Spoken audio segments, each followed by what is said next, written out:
여러분 안녕하십니까, 강신업 변호사입니다. 여러분, 충격적인 뉴스를 자꾸 전해드리게 되는데요. 인천 송도 펜트하우스에서의 참극, 제가 미리 한번 전해드렸습니다만은 인천 송도 펜트하우스로 밝혀졌습니다. 사건 장소가 말이죠. 그리고 피해자는 33살입니다. 그리고 가해자는 63살입니다. 아버지가 아들을 쏜 겁니다.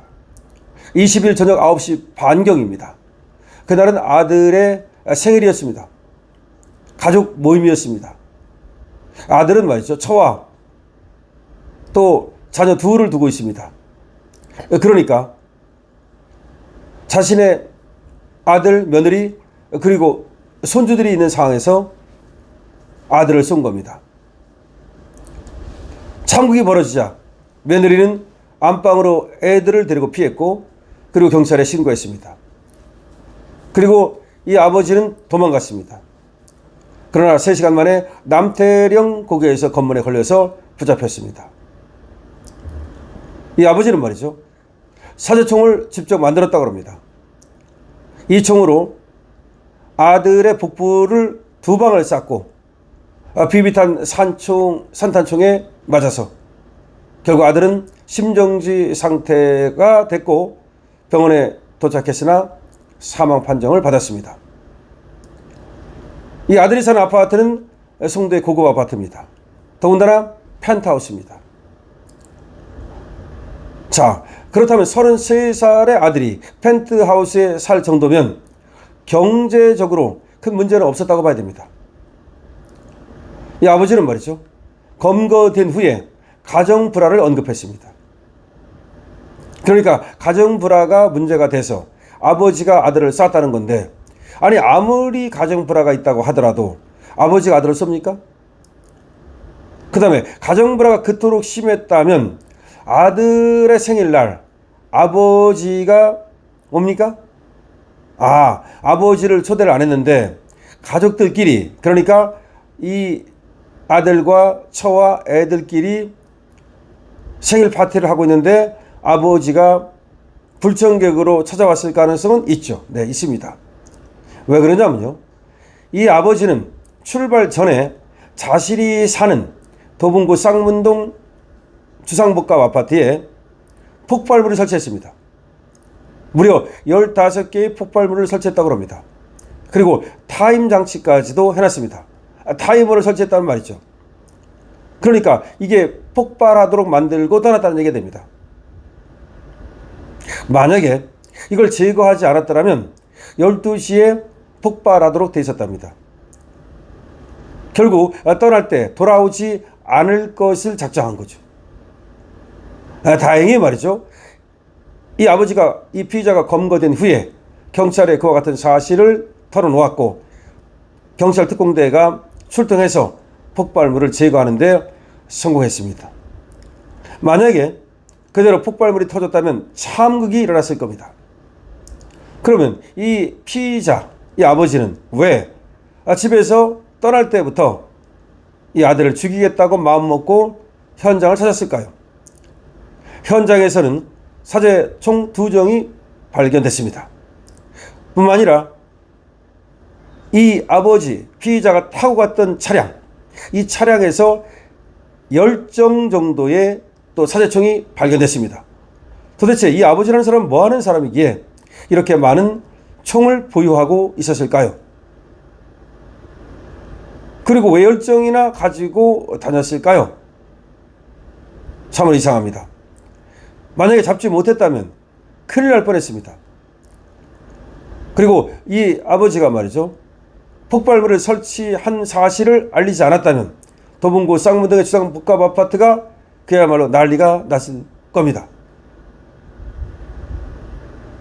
다행히 말이죠, 경찰이 빠르게 이 아버지의 차량을 조회했습니다.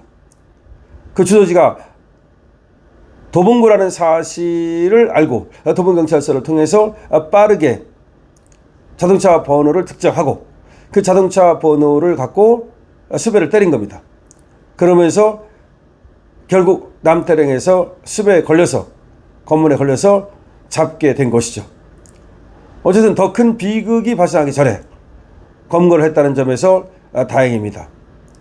또 이 아버지도 말이죠. 폭발물을 설치한 사실을 경찰에 털어놓음으로써 더 많은 죄를 짓는 것을 피할 수 있었습니다.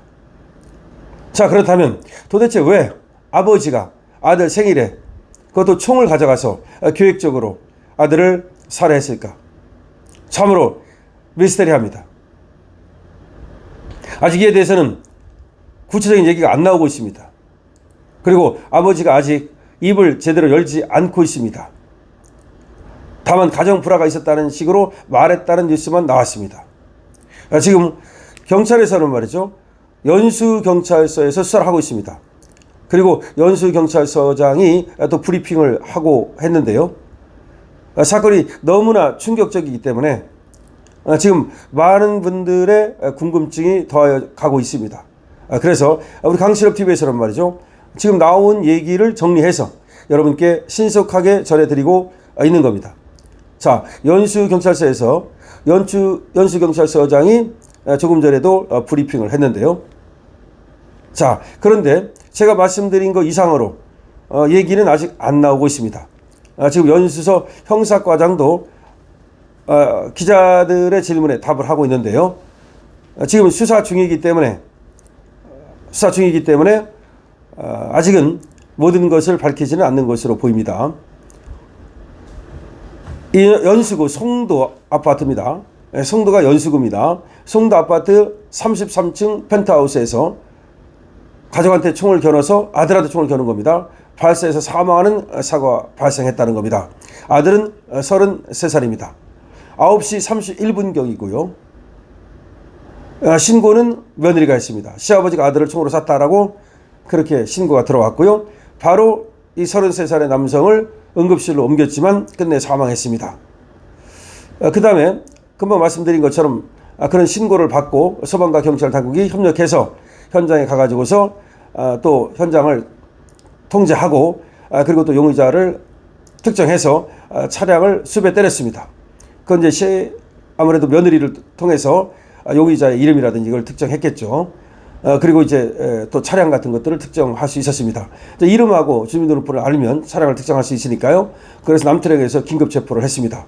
긴급 체포한 거는 이 아버지가 도망간 지 3시간 만인 21일 00시 15분 60대 남성 B씨를 긴급 체포하게 된 겁니다.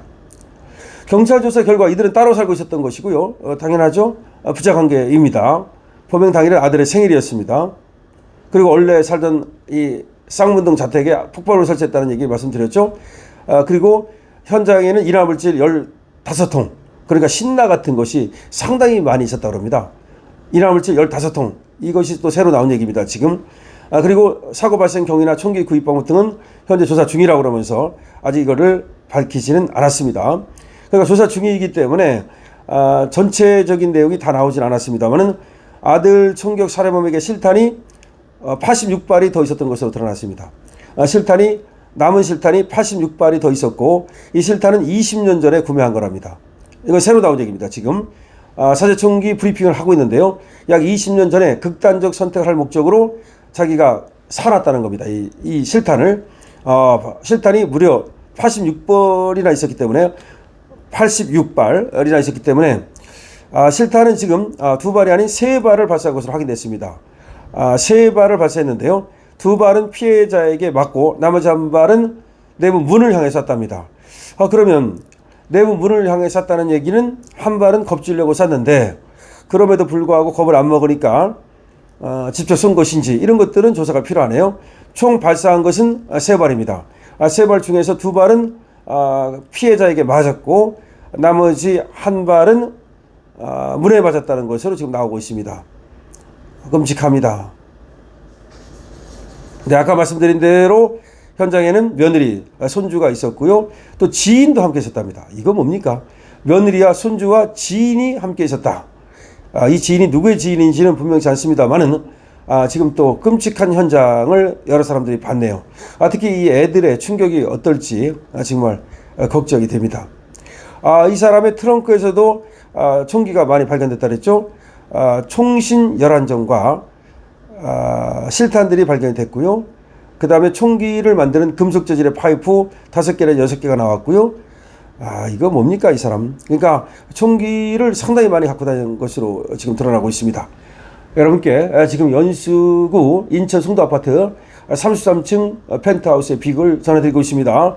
그런데 뭐 가정불화라고 얘기하지만 가정불화만으로 과연 그다음에 총을 어떻게 이렇게 많이 갖고 있었는지, 실탄을 어떻게 이렇게 갖고 있을 수 있었는지, 이런 것들을 모두 조사를 해야 될 것 같고요. 적어도 이 아들을 아버지가 쏠 정도면 글쎄요, 여기에는 엄청난 뭐 여러 가지 갈등이 있었을 것으로 보이는데, 이것이 단순히 집안의 가정 불화인지 아니면 다른 어떤 이유가 있는지 좀 더 심층적으로 조사를 해서 명명백백하게 밝혀내야 될 것으로 보입니다. 아들 총격 살해범 실탄을 86발이나 더 갖고 있었고요. 이건 20년 전 구매한 것이라고 얘기를 하고 있습니다. 자, 송도 펜트하우스의 비극, 또 나오는 대로 여러분께 후속 보도를 해드리겠습니다. 강시럽TV입니다.